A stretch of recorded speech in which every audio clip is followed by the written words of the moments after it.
What's going on, New York Giants fans? Welcome back to another video. If you guys haven't already, like, comment, and subscribe. Turn on that notification button so you get notified when the live stream pops or video drops. Appreciate y'all coming back to this video. Hope you guys are doing well. I'm going to talk about two players today that really have been subject to the raw rumors. What I mean by raw rumors is like it's the off season, people are trying to create content and talking points and trying to get the clicks out there. Apparently, one of these guys has been linked to the Giants by a reporter, some source, or whatever. The other guy's just been a guy floating around in rumors because the Giants supposedly need offensive line help compared to who they already have. Let's go over candidate or person number one in terms of a profile. That's KJ Wright, former Seahawks linebacker. He was a 2014 Pro Bowler, Super Bowl 48 champ, and a recipient of the Steve Largent Award this year. So congrats to him on that. Steve Largent, former receiver for the Seattle Seahawks. With that being said, I'm kind of surprised he hasn't been chosen to the Pro Bowl multiple times. I thought it was just a couple times, actually. Turns out the guy that I'm going to profile next has more Pro Bowls than him. I'm like, that's strange because him and Bobby Wagner are pretty good as linebackers. So once again, the Pro Bowl is rigged because it's fan voting. It's the popularity. Xavier Rhodes got in last year, or I should say 2019. Evan Ingram got in 2020, so you kind of know how that game goes. So with that being said, KJ Wright, he's not really a great coverage linebacker. Run-stopping linebacker, tackling linebacker, that's what he is. He had 132 tackles, which was a career high in 2019. 2020, he had 86. Not a great coverage linebacker. You know, he would be next to Blake Martinez if the Giants signed him in a 3-4 system. He's not outside linebacker. He's off the ball. Next to Blake Martinez, once again, makes sense. With that being said, 77.3 completion percentage in coverage, 416 yards, and 4 touchdowns with a passer rating of 106.6. So once again, he's 31 years old. He's not a good coverage linebacker. I don't think he ever was. But with that being said, that's kind of the profile on him. I know it's a little bit of a short profile. But KJ Wright, obviously, he's an option. He's one of the better linebackers. I'm surprised he's still on the market, but his asking price has to be a lot.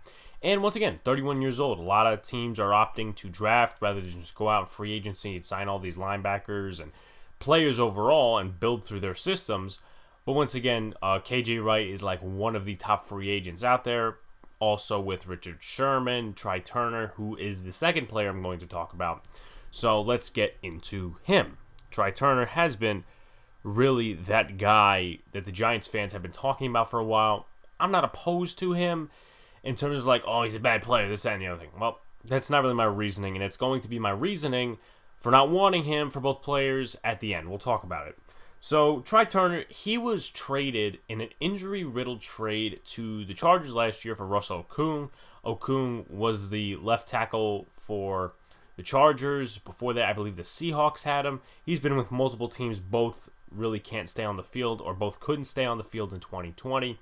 But Trai Turner, in the limited games that he played last year, he allowed 19 pressures, I believe 1 sack and 2 quarterback hits, 9 games. And PFF had him graded low, and I don't listen to PFF. You guys know that. But if they had him low, he probably wasn't a good run blocker or something like that. They'll give an excuse. With that being said, he is a 5-time Pro Bowler. 2015, 2016, 2017, 2018, 2019. Solid lineman for the Carolina Panthers in the past. Gets traded to the Chargers, doesn't really do that well.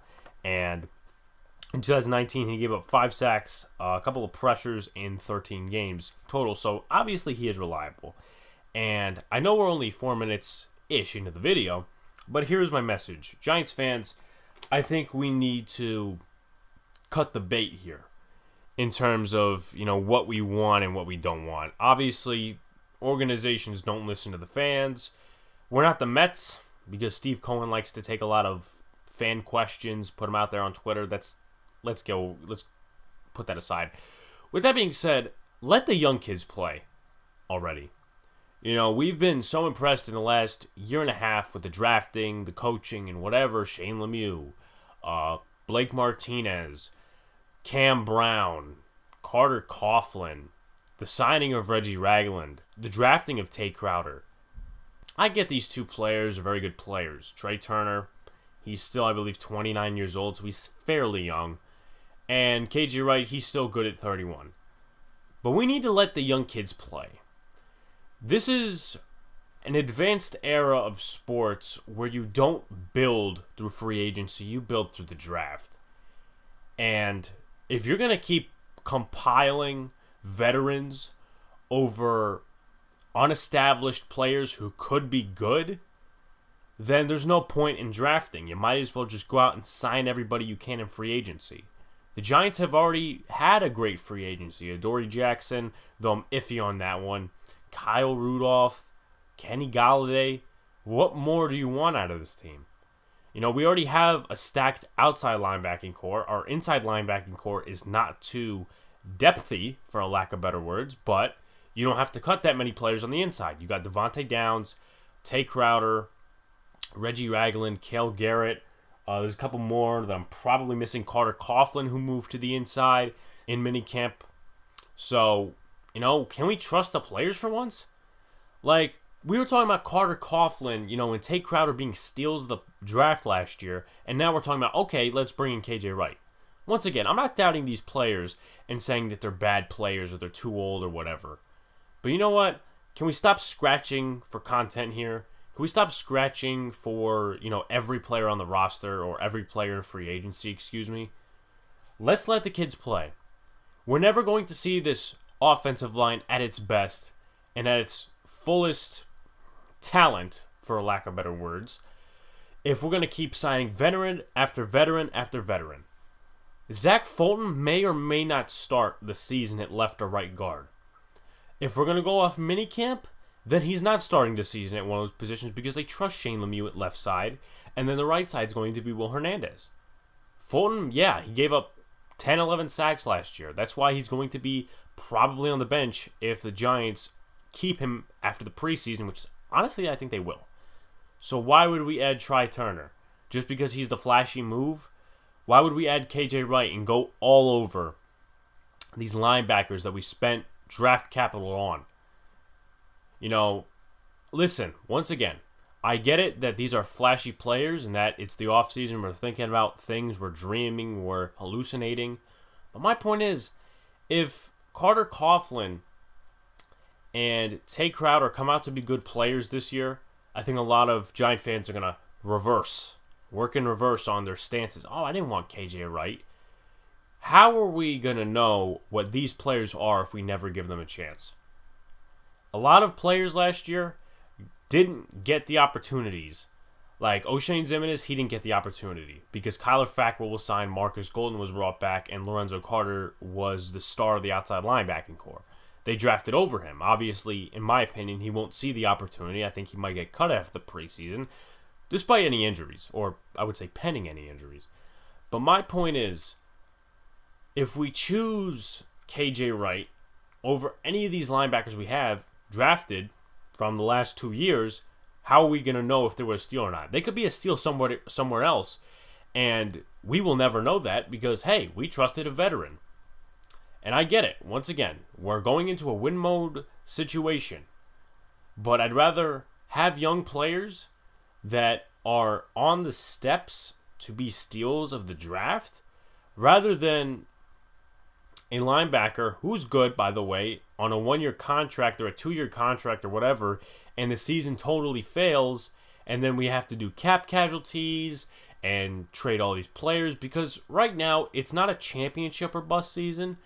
It's more like a win or bust season. If we don't make the playoffs, then I assure you that Dave Gettleman is gone. I might be wrong. Listen, we'll see a couple months from now. But my final message to Giants fans is this. Appreciate what you have right now. Don't take your young core for granted that we spend draft capital on, whether it's Lemieux, Carter Coughlin, Tay Crowder. You know, don't take them for granted because they're not proven, because they're, you know, they have to take a chance and they have to develop. You know, they're not first round picks where they develop within a year. They're 7th, 6th round picks. They have to take time to develop.